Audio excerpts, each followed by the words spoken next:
Hello बच्चों, आज हम अपने खाद्य संसाधन वाले पाठ या अध्याय में ये देखेंगे कि अंतरा फसली जो फसल होता है उसके क्या लाभ होते हैं। तो सबसे पहला है उसमें उत्पादन।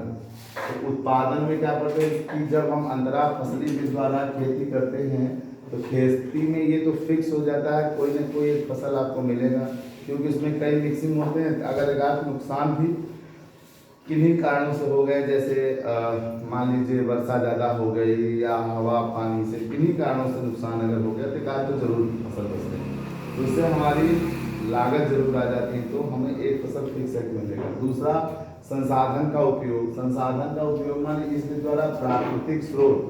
कौन है प्राकृतिक स्रोत? जैसे जमीन है, मिट्टी है, जैसे वर्षा है, जैसे और क्या है पोषक तत्व है, जैसे सनलाइट है, इनका हम सही से उपयोग कर लेते हैं। निश्चित रूप से इनका हम सही से उपयोग कर लेते हैं, क्योंकि अलग अलग पौधे अलग अलग लेकर के एकदम अच्छे से उपयोग हमारा हो जाता है पौधों के लिए। मृदा अपरदन। जब हम अलग अलग प्लांट लगाएंगे, रोज से लगाएंगे, तो मृदा अपरदन भी कम होगा, क्योंकि पानी जो वर्षा का गिरेगा बहेगा वो इनके ऊपर गिरेगा, तो जो छोटे बड़े पेड़ होंगे वो पानी की स्पीड को क्या कर देंगे, कम कर देंगे, पानी के वेग को कम कर देंगे, जिससे मृदा अपरदन के चांसेस को रोका जा सकता है, अर्थात अपरदन को भी रोकने में ये सहायक होते हैं। कटाई। अंतरा फसली द्वारा अलग अलग फसल अलग अलग समय में पकते हैं। मतलब एक फसल पक गया है, काट लीजिए, अभी उसको दूसरे को पकने में 15 दिन है, तो आपने कटाई कर लिया और उसके बाद उसकी मड़ाई भी कर लीजिए, और तब तक हमारा अगला आ जाएगा फसल, तो उसको काटेंगे ना।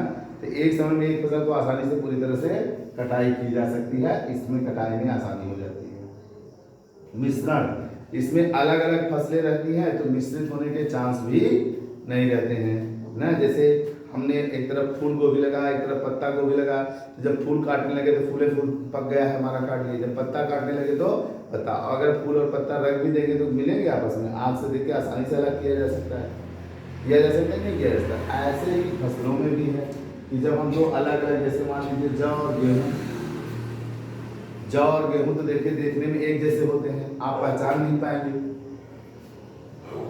पहचान लेंगे नहीं पहचान पाएंगे, लेकिन अगर मैंने मक्का और सोयाबीन को अलग अलग बुआई कर दिया तो आप पहचान लेंगे ना, मक्का का पेड़ क्या होता है, बड़ा होता है, सोयाबीन का पेड़ ज़्यादा बड़ा बड़ा भी नहीं होता है ना, गवा टाइप के होते हैं, लमछे टाइप के होते हैं।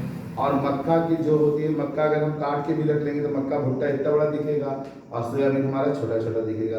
तो मक्का और सोयाबीन अलग अलग रहेंगे ना, अलग करने में ज़्यादा हमको दिक्कत होगी नहीं। इसी तरह से दूसरा एग्जाम्पल उसमें देखिए कौन है, रागी और लोबिया। रागी और लोबिया को भी हम आसानी से अलग कर सकते हैं। आता है कि मिश्रित खेती और अंतरा फसली खेती में अंतर क्या होता है। तो मिश्रित खेती में क्या होता है, फसल असफलता को कम करना ही इसका उद्देश्य, मतलब एक फसल अगर खराब भी हो जाए तो दूसरी फसल हमको मिल जाए, ऐसा मिश्रित खेती में कहते हैं। अंतरा फसली क्या कहता है कि प्रति इकाई क्षेत्रफल में पैदावार को बढ़ाना है। पैदावार पे यहाँ ध्यान दिया जाता है, यहाँ पे फसल नष्ट न हो इस पर ध्यान दिया जाता है। ठीक, दो फसलों के बीज बोने से पहले इसमें क्या कर दिए जाते हैं, मिला दिए जाते हैं। जैसे आप लोग बजरी का जब समय आया था अभी जुलाई में, तो बजरी, रेड़ी और अरहर मिला के बुआई कहीं कहीं करते हैं, देखा ना, तो मिला देते हैं, टोकरी मिला लेंगे, छिड़काव कर देंगे। पर इसमें ऐसा नहीं होता, इसमें एक पहले आप एक लाइन में कोई लगा दिए, एक लाइन में कोई लगा दिए, ठीक। इसमें पंक्ति नहीं बनाई जाती है, पर इसमें पंक्ति बनाई जाती है ना, ताकि एक निश्चित पंक्ति में एक निश्चित फसल ही रहे। समझ में आ रहा है कि नहीं आ रहा? इसमें फसल विशेष में उर्वरक लगाना कठिन होता है, किंतु उसमें फसल विशेष में पंक्ति के अनुसार उर्वरक लगा सकते हैं। जैसे इस पंक्ति में आपको दूसरा कुछ छिड़काव करना है और उधर दूसरी पंक्ति में दूसरा करना है, तो आराम से किया जा सकता है ना, क्योंकि जो छिड़कने वाला होता है वो ऐसे आसानी से ऊपर नीचे कर सकते हैं। ठीक, कीटनाशक का प्रयोग भी विशेष प्रकार की कठिनाई है। इसमें कीटनाशक छिड़काव फसल विशेष के लिए किया जा सकता है। फसलों को अलग काटना, वो मड़ाई करना कठिन होता है। एक ही रहते हैं, उसमें बाजरा भी उगा है, उसी में अरहर उगी, में क्या गए कि रेडी भी हुई, तो कहीं ना कहीं कटाई के समय कचरे उठे बच जाते, कचरे उठे मतलब समझना, पैर से दब जाते हैं छोटे पौधे, और बड़े हैं तो कोई बात नहीं है। लेकिन इसमें क्या होता है, ऐसा नहीं होता, इसमें एक पंक्ति बस रहती है, जब आप एक लाइन में चलेंगे देख ही चीज मिलेगी ना, ठीक, तो इसकी कटाई मढ़ाई आसान हो जाती है। इसका एग्जाम्पल है जौ, गेहूं, चना व सरसों। इसका एग्जाम्पल है मक्का व सोयाबीन, रागी व लोबिया। तो यहाँ तक आज की वीडियो में हमने आपको बताया है बच्चों।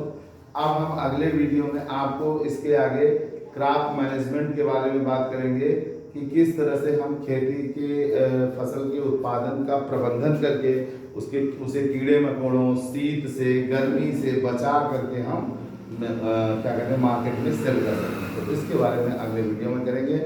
आज यहीं तक बच्चों, धन्यवाद।